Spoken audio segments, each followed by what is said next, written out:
Welcome back to Attacking Third. U.S. get the 1-0 gold medal match win over Brazil, but it took until the second 45 for the U.S. to capitalize. Sandra, we went into halftime break 0-0 between U.S. and Brazil. No changes for Emma Hayes, but the first 10 minutes of the second 45 felt different.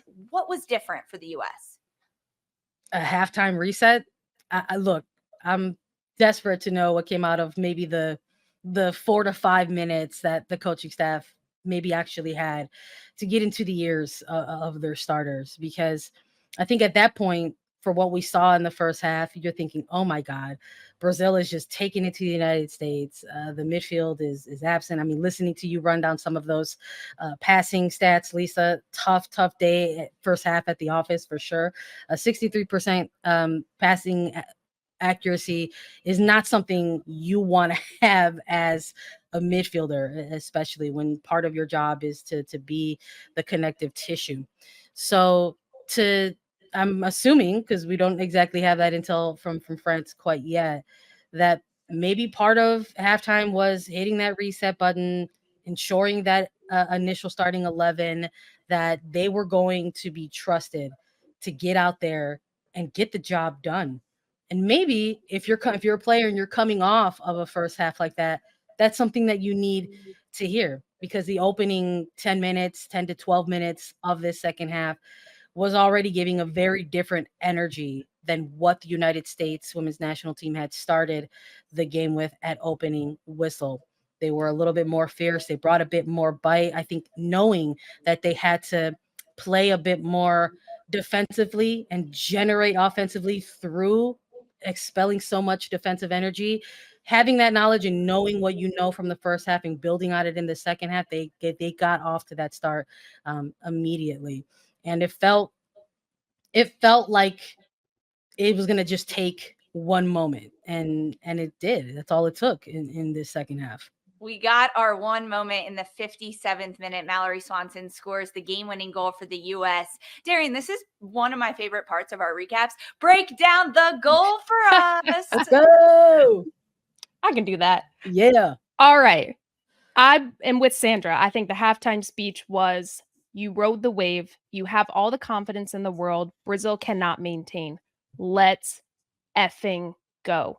As soon as you gain possession, first pass goes forward. Look for Swanson, Rodman, and Smith. Get it forward. I think Albert felt that. You watched the play. The ball pops out. Albert, first touch, looks up, slips it through to Swanson. I know there was controversy. Who's offside? Smith was offside. She doesn't touch the ball. Lets it go to Swanson, which I think shows so much growth from Sophia Smith, because when you're a young player, you're thinking, I want to go to goal. This is mine. I'm taking this, especially as a 9. Swanson does brilliant. She puts it on her right foot. She takes a little touch inside, cuts out the defensive line of Brazil. And when you're a forward, this is what you train for. You make the goal big. You make the keeper have to ask questions. Is it going near? Is it going far? Keepers are taught to block near. Swanson keeps it low, slots it far, and just look at the celebration on her face. These are the moments you live for, you train for. It was so cool to see her 100th cap get this finish, and I think she deserves it so much. This was a great team goal from the U.S., and like Sandra said, just riding the wave of Brazil and having that confidence. They look like they didn't falter in the second half. They just had that. The belief meter was off the charts after this. Meter, I like that. Darian, you touched on the controversy of this. Before we dive into actually what happened, as a forward, when you're Sophia Smith in that moment and the ball is coming to you, you're practically jumping around the ball. Did she know not to touch it? Or how much communication is between Smith and Swanson in that moment so Smith is not offside? I wouldn't know if she knew she were offside, because it was really close. But you look up and Swanson's there. She's right-footed. These players have so much chemistry. You've seen their comments. They talk about it off the pitch in interviews together. You see it on the field. Knowing that there's a player that's coming in, facing the goal already, you're going to let them have it, as opposed to running outside. Smith is also right-footed, trying to put it on her right. It's going to take more time. Who's more efficient at getting to the goal quicker? Swanson was. It was directly in her line of sight. She just had to take a touch inside to cut out the defensive line. Smith still made a run to get in the box near the 18, stay in the frame of the goal for a possible rebound. Maybe she's cutting it to the square across the face of the goal for a tap in. It was brilliant. These players know what they're doing. It was fun to see the growth, though, and that recognition of this is how we're going to score. This is a real team we're seeing come together. And that was the biggest that was the biggest thing for me. I think there's been so much of last summer that has followed some of these players around a little bit, and I think in the Gold Cup there was a lot of narrative around maybe kind of slaying some of those demons and getting past those moments, but the Olympics is a different kind of beast. And I think what's been so impressive from this attacking line is that confidence on the ball. They're playing like they have played through a pressure cooker before. And Soph Smith, especially, presence of mind to make sure that she laid off of that ball when your job as an attacking offensive player is to get on balls and generate attacks and score goals. You have to pick and choose those moments in which to be unselfish as well.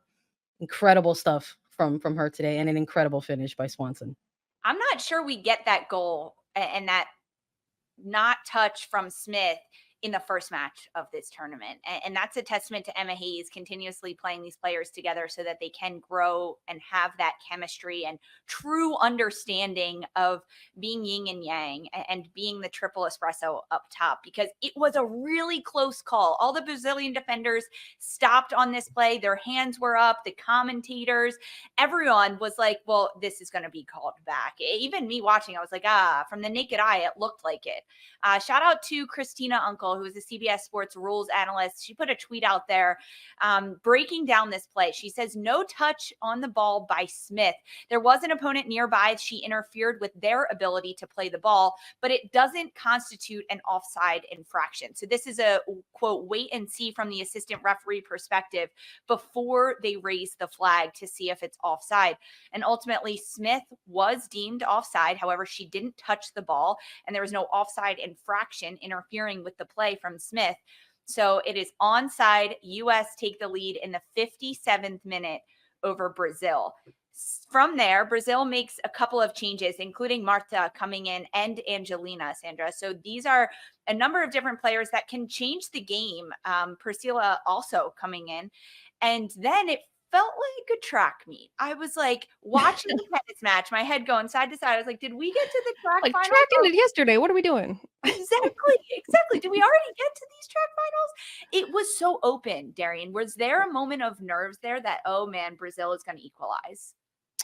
Honestly, no, because when I saw the US transition and how open the Brazilian backline was, I thought, oh my God, if I were Brazil, I would be locking numbers back, because the fatigue set in and just exposed that three back and the two midfielders.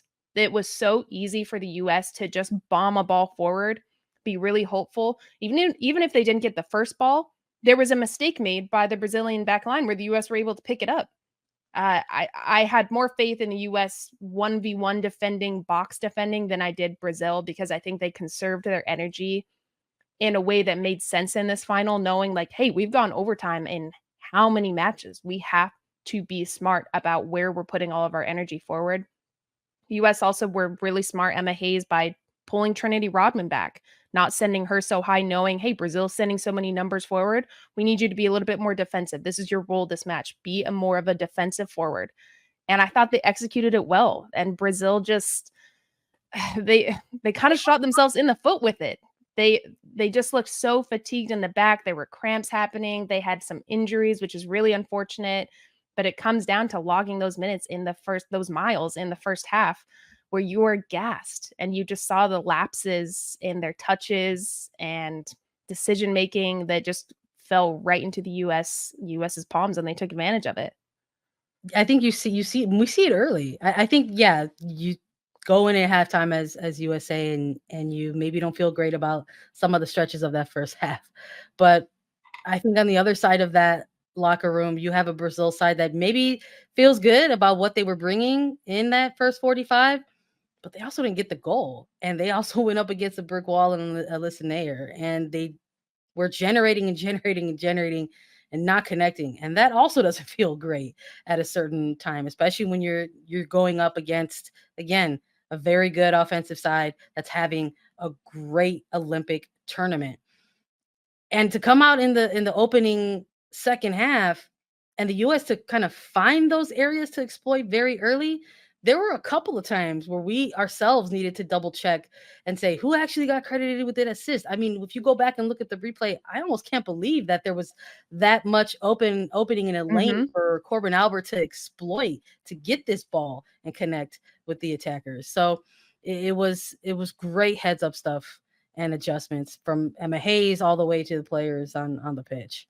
Yeah, really tactical coaching from Emma Hayes. In the first half, the U.S. had just 3 shots, and in the second, they had 7. Plus, the U.S. ended up winning every single defensive stat against Brazil, and that continued to grow throughout the match, especially in the second half. Tackles won, interceptions, blocks, clearances, keeper saves. Alyssa Nair putting her body on the line, 4 saves ultimately in this match to help the U.S. win gold for the first time in 12 years with a 1-0 win over Brazil.